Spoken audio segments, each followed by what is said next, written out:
From a small kid, and he's been trained by all of my seniors. All of the group that I train are his seniors, and they also trained him.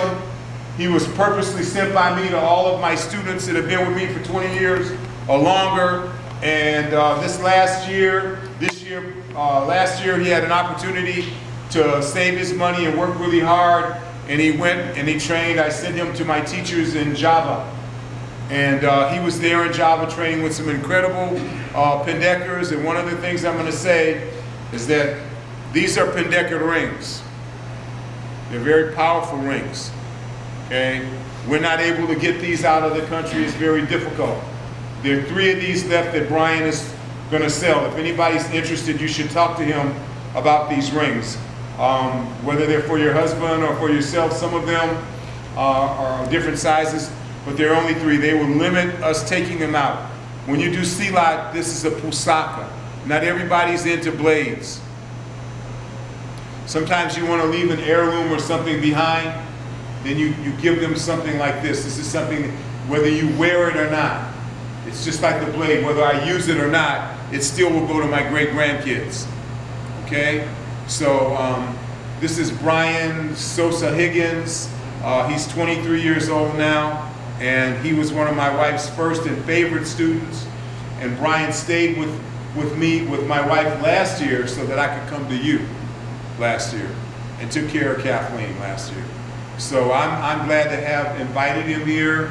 He's an incredible martial artist. Other kids did all other kind of stuff. All he wanted to do was train with us. So I let him pick, after sending him to all of the students that I trained. They've been with me 20 years or more. I let him pick who he wanted for his teacher.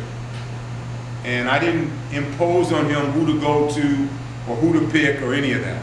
I wanted him to go train with all of them, learn something from all of them. All my students are great. They're all different, all deadly. And he ended up picking a Brian De Silva, whom you guys met, who is just an incredible martial artist, but most of all about Brian De Silva. He's like Little Brian, as we call Little Brian's now Big Brian because he's outgrown Brian De Silva. But it's their humbleness and their heart. Just a really humble heart, you know. But make no mistake about it, a fierce fighter for sure. So I'm going to turn this over to Mudaguru Brian, who is, I'm pushing out here now. I want to see some of the youth represent my system, and I want you guys to see what we're capable of if you come train with me in Java or in Bali or Sumatra, wherever I'm traveling when I'm rolling those areas. So I'm going to turn it over to Mudaguru Brian, and once again, there are only 3 of these left. I forgot to tell you about them, but I want to show them to you now. Is that okay? Show them to you now so you guys can see them and you can talk to Brian about them. But right now, I want Brian. Thank you, sir. Thank you very much. Okay, it's on you. All right. Thanks. I just want to say it's a pleasure to be here. I can't hear you. Sorry, I have a naturally quiet voice. If you can't hear me, please tell me. It's a pleasure to be here to share and to learn at this workshop. And I want to say a big hormat to my first teacher, Kathleen Rashawn. Hey! Also a mother figure to me, so it's a blessing to have been able to be a part of her life. And a hormat to my teachers in Hawaii, Brian De Silva and Gordon Buck. And my family in Indonesia, Garis Paksi and Auntie Ombak. So today I want to share with you a form from Pak De Kardi. And he is in Yogyakarta. I met him through Auntie Ombak, and Auntie Ombak and his style is a different style, but they're closely associated. So they train together, and he trains their students, and so forth. His style is Bima, B-I-M-A, and it stands for Baduya, Indonesia, Mataram. Baduya is country of Indonesia. Mataram is a kingdom of Indonesia where it first started in the Mataram kingdom. That's where it originated, the kingdom of Java from. So it's a 32 movement form, and I'm going to teach you 12 today because it's maybe more difficult with less time. So what I wanted to know is that when I went to see my teacher, he stressed to me that it was very important to learn the culture. And a part of the culture is the dance, or the kembangan.